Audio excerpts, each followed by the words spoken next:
Hello everyone, welcome welcome welcome बच्चों। तो स्वागत है आपका इस शॉर्ट वीडियो सेशन में। देखिए, हम जैसे सीरीज में काम कर रहे हैं छोटे छोटे कंसेप्टों पे, अच्छे कंसेप्ट आपको समझा रहे हैं, कुछ डिटेल कंसेप्ट भी समझा रहे हैं। लेकिन कई बार ऐसी एक छोटी छोटी चीजें हैं बच्चों, जो बच्चे से ही नहीं, कई बार टीचर से भी इग्नोर हो जाती हैं। और जब ये प्रॉब्लम सामने आती है, इसका तब पता चलता है, या तो आप क्वेश्चन पेपर में सीधा देखते और आपका आंसर नहीं निकलता, चलो वो भी मैं कहूँ सेफ कंडीशन है। उससे बुरा यह है कि जब आप आंसर निकाल के गलत आ जाते हैं, तब आपको पता चलता है कि इतनी छोटी सी मिस्टेक आपने कर दी। तो ये छोटी छोटी चीजें हम यहाँ पे आपको क्लेरिफाई इसीलिए अलग से वीडियो या शॉर्ट बना के कर रहे हैं, सो दैट कल के दिन पे ये मिस्टेक रिपीट ना हो और हर एक बच्चे के दिमाग में रहे। तो ऐसे ही बच्चों, एक बेसिक थर्मोडायनेमिक्स में छोटा सा कंसेप्ट होता है यूनिवर्सल गैस कांस्टेंट को लेके। Universal gas constant. अब यूनिवर्सल गैस कांस्टेंट के बारे में वैसे तो सब लोग जानते हैं, बहुत अच्छे से जानते हैं, पर मैं देखता हूं कि आधे से ज्यादा बच्चे तो इसके आर में ही कंफ्यूज रहते हैं कि इसको आर कौन सा लिखें। तो बच्चों, ये कंफ्यूजन रखने की जरूरत नहीं है। आप कोई अपने नोट्स में जब पढ़ते हो, कोई एक फिक्स रखो, क्योंकि बुक्स में या एग्जाम पेपर में जरूरी नहीं है कि ये आपको आर यू लिख के दे, आर नॉट लिख के दे या आर लिख के दे। ये आपको आर भी लिख के दे सकता है, या आपको आर यू भी लिख के दे सकता है, या आपको आर नॉट भी लिख के दे सकता है। तो इसलिए सिंबल कोई फिक्स मत रखो कि भैया यह है, पर अपना फिक्स रखो कि भैया मैं इसी तरह से लिखता हूं यूनिवर्सल गैस कांस्टेंट, तो आप पहचान में आ जाए। तो मेरे हिसाब से आर यू सबसे बेस्ट होता है, क्योंकि यू देखते ही आप समझ जाते हैं यूनिवर्सल गैस कांस्टेंट है। लेकिन प्रॉब्लम आती है जब आप आइडियल गैस इक्वेशन में से यूज करते हैं कि PV is equal to N R T में कौन सा यूज हुआ है, PV is equal to M R T में कौन सा यूज हुआ है, PV is equal to R T में कौन सा यूज हुआ है, और साथ साथ जब CP minus CV is equal to R लिखते हो तो वो आर कौन सा आर है। तो ये सब कंफ्यूजन जो है बच्चों सभी दूर हो जाएंगे अगर आप इस तरह की सीरीज हमारी कंसेप्चुअल देखते रहेंगे। पर आज हम बात करने वाले हैं इन सबसे हटके। आज मैं कैरेक्टरिस्टिक और यूनिवर्सल गैस कांस्टेंट के बीच में डिफरेंस नहीं बता रहा हूं आपको। आज हम बात करने वाले हैं यूनिट के ऊपर। यूनिवर्सल गैस कांस्टेंट की जब न्यूमेरिकल आते हैं तो यूनिट का किन चीजों का ध्यान रखना है, कोई भी कंफ्यूजन उसको दूर करना है, क्योंकि अभी पिछले हफ्ते बहुत कंफ्यूज हुआ बच्चों को इस चीज को लेके। आइए क्लैरिफाई करते हैं। तो देखो, यू नो दैट कि हम यूनिवर्सल गैस कांस्टेंट की जब बात करते हैं तो हमारे पास हमारा आइडियल गैस इक्वेशन जो होता है वो हम यूज करते हैं बच्चों। आइडियल गैस इक्वेशन जिसको हम यूज करते हैं PV is equals to nRT। याद रखिए, ये हमारा आइडियल गैस इक्वेशन है जो कि आइडियल गैस के लिए यूज किया जाता है, जिसमें आपको पता होना चाहिए P आपका एब्सोल्यूट प्रेशर होता है, एब्सोल्यूट प्रेशर होता है, V आपका वॉल्यूम होता है, that is the volume, N आपका नंबर ऑफ मोल्स होता है बच्चों, ठीक है, R आपका जो है वो यूनिवर्सल गैस कांस्टेंट होता है पहली बात। अब देखो, अब आपने यहाँ पे कभी भी इक्वेशन देखोगे, आप ना यहाँ R नॉट देखोगे ना R यू देखोगे, तो वो आपको ही समझने के लिए ध्यान रखना है कि R का प्रयोग जो है वो करना है। क्लियर है? यहाँ पे बात समझ में आ रही है? अब याद रखिए, यूनिवर्सल गैस कांस्टेंट हम इसे कह रहे हैं, ठीक है ना। तो अब T जो है हमारा वो एब्सोल्यूट टेम्परेचर है। अब देखो, जो बात मैं कहने वाला हूं वो है किसके ऊपर, वो है आपके यूनिट के ऊपर। तो अगर मैं इसके आर की यहां पे यूनिट निकालना चाहता हूं बच्चों, तो आपको समझ में आता है कि पीवी अपॉन एन टी होता है। अब ये यूनिट क्या होगी भाई? प्रेशर होगा तो न्यूटन पर मीटर स्क्वायर होगा, मतलब पास्कल। वॉल्यूम होगा तो मीटर क्यूब होगा, कुछ और सोचना ही नहीं है। मोल्स मोल्स ही रहता है। क्लियर है? और आपका जो है वो यूनिवर्सल गैस जो हम निकालने वाले हैं, और टेम्परेचर एब्सोल्यूट टेम्परेचर केल्विन रहता है, ठीक है ना। तो अगर मैं यूनिट को यहां पुट करता हूं, देखिए, तो न्यूटन पर मीटर स्क्वायर, ठीक है, into volume metre cube upon number of moles में मोल्स, टेम्परेचर केल्विन, ठीक है। तो अगर मैं इसको देखूं तो यहां पे मीटर स्क्वायर से पूरा पूरा मीटर क्यूब में मीटर बचता है बस। तो ऊपर ऑटोमेटिकली बचता क्या है बच्चों? R इज इक्वल टू बचता है newton metre upon mole kelvin. किया? अब देखो, न्यूटन मीटर को मैं क्या लिख सकता हूं? जूल। तो यूनिट क्या बचती है? जूल पर मोल केल्विन बचती है, बचती है, मानते हैं। तो अब देखिए, हमेशा यूनिट जो है वो यही लिखी जाती है बच्चों, जूल पर मोल केल्विन, ये लिखी जाएगी यूनिट, या फिर जूल मोल -1 केल्विन की पावर -1 ऐसे लिखी जाएगी। लेकिन अब यहां आपको पता है बच्चों, R की वैल्यू जो होती है वो 8.314 होती है। इसी को आप हमेशा यूज करते हो, हर जगह यूज करते हो इस वैल्यू को। आप 8.314 करते हो, नहीं करते हो? ये बात भी सबको पता है। क्लियर है? इसी को यूज करते हो। लेकिन इसको यूज करने में आप देखते हो कि यूनिट कभी कहीं कोई यूज हो रही है, कभी बहुत कंफ्यूज बच्चे होते हैं इसमें कि हर जगह यूनिट जो है वो अलग अलग यूज हो रही है। 8.314 को हम कभी कभी जूल पर मोल केल्विन लिख रहे हैं, कभी बच्चे कहते हैं नहीं, जैसे पिछली बार ये बड़ी बहस हुई थी बच्चों के बीच में कि सर जूल होता है, कोई कह रहा किलो जूल होता है। अब अभी भी आपको याद होगा और हमें भी आदत रहती है कि हम हमेशा किलो जूल यूज करते हैं, लेकिन याद रखिए बच्चों उन चीजों में क्या फर्क है वो मैं आपको बताने वाला हूं।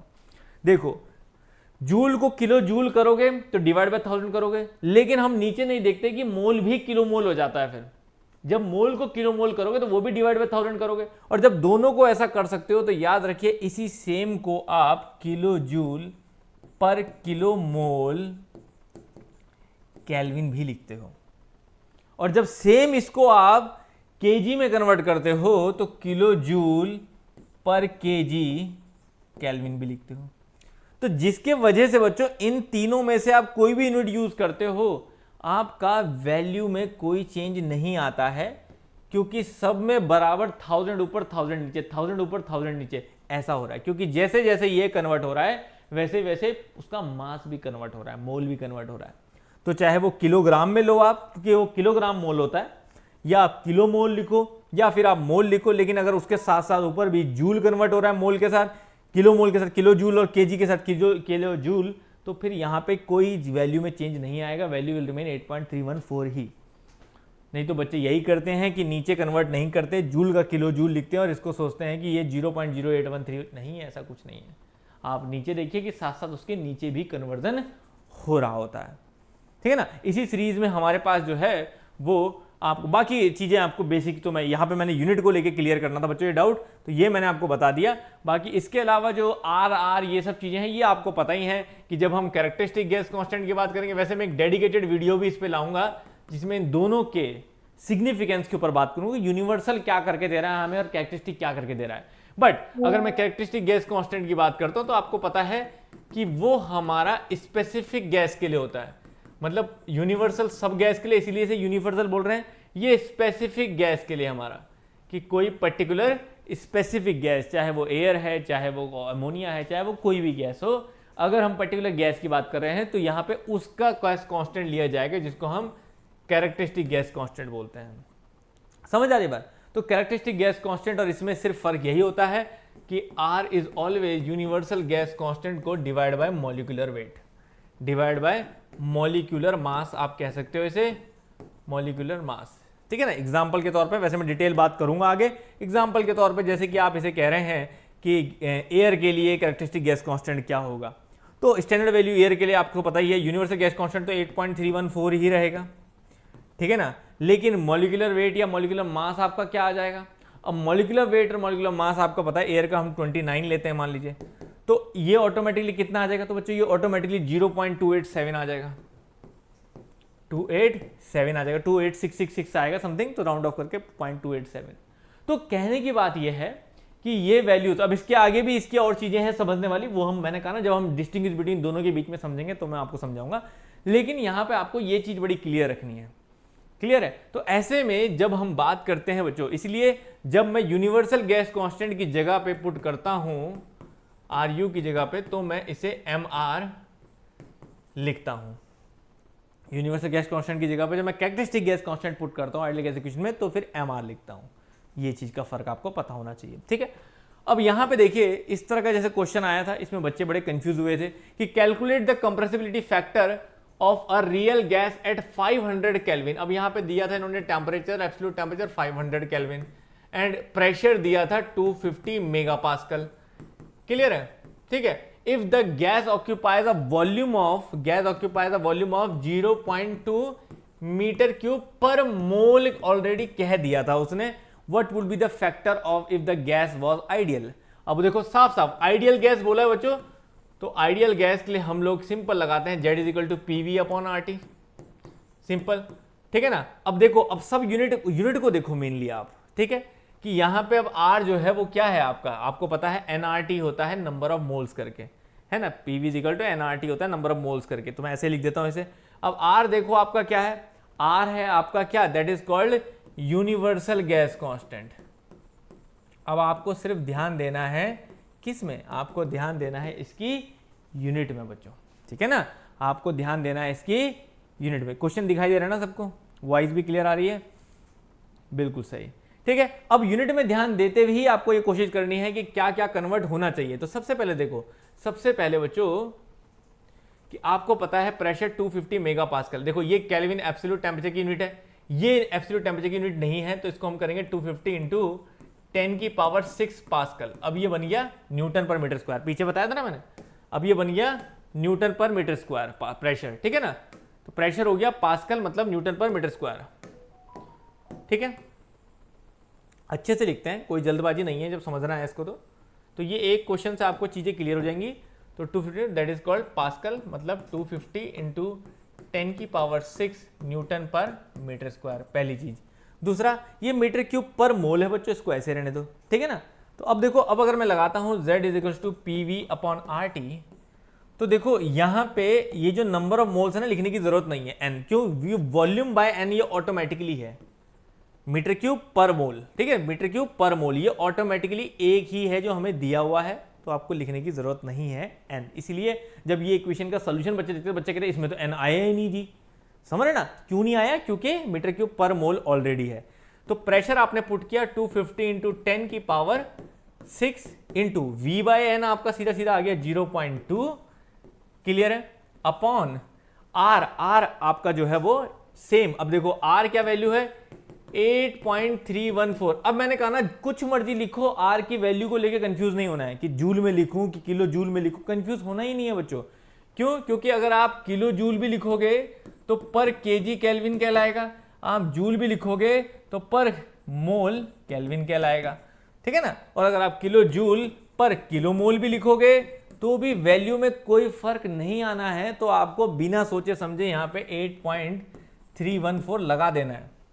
तो बच्चे आधे से ज्यादा इसी में कंफ्यूज है, सर 8.314 ये रखें इंटू 10 की पावर 3 करें, ये करें, हम ही हो जाते हैं कंफ्यूज, ठीक है ना। तो मैंने कहा था मैं अच्छे से क्लियर कर दूंगा ये चीजें अलग से वीडियो बना के। तो इंटू यहाँ पे टी आपका 500 है, अब आप आराम से निकाल दीजिए। बात ये नहीं है कि बच्चे इसका आंसर नहीं निकाल पाते, बच्चे बहुत बढ़िया आंसर निकाल देते, लेकिन क्या होता है कि कई बार हमें पता भी नहीं होता, आंसर तो आ जाता है, हम आगे बढ़ जाते हैं, लेकिन हमें नहीं पता होता कि रियली में हमें क्या करना था, क्या चीज पे ध्यान देना चाहिए था। अब मेरे ख्याल से किसी को कोई कंफ्यूजन नहीं होगा। अब आप आंसर निकालेंगे तो ऑटोमेटिकली आप देख सकते हैं ये कट वट करके क्या आ रहा है, ठीक है। इसको सॉल्व करिए तो यहाँ पे वैल्यू सेम की सेम लिखी गई है, तो बस इतना हो रहा है कि ये 10 कट के आपका क्या हो जा रहा है, दैट इज 250 500। तो देखो ये 10 अगर मैं इसके नीचे काट दूं तो 10 की पावर यहाँ पे 5 हो जाएगा, 250 इंटू 2 इंटू 500 ये कट जाएगा, तो ऑटोमेटिकली आ जाएगा बच्चों 10 की power 5 upon 8.314 will be the correct answer. 10 की power 5 upon 8.314 will be the correct answer. और इक्वेशन को आइडियल गैस के लिए बनाने के लिए PV इज इक्वल्स टू आपका nRT को बनाने के लिए Z को जो है वो 1 होना पड़ेगा, कंप्रेसिबिलिटी फैक्टर, ठीक है ना। तो Z की जो वैल्यू है, हमारा फैक्टर जो है वो 1 होता है, और साथ साथ जो हमारी वैल्यू आती है कंप्रेसिबिलिटी फैक्टर की वो ये आ जाती है। क्लियर हो गया सबको, ठीक है ना। अगर गैस आइडियल है तो वो 1 ही रहेगी वैल्यू, तो ये हमारी वैल्यू यहाँ आ रही है, और आइडियल है तो आइडियल के लिए ये वैल्यू 1 ही रहेगी। तो यहाँ पे बच्चों साफ साफ क्लियर है, A will be the correct answer, A will be the correct answer. तो उम्मीद है ये डाउट और ये कंफ्यूजन क्लियर करने में मैं सक्षम रहा हूं। अगर सही तो प्लीज कमेंट बॉक्स में जरूर लिखिएगा, अगर आपके समझ में आया तो भी, और अगर कोई कंफ्यूजन है तो भी। और नेक्स्ट वीडियो आप किस चीज पे चाहते हैं ये लगातार लिखते रहिए बच्चों, वीडियो आते रहेंगे। Thank you very much guys.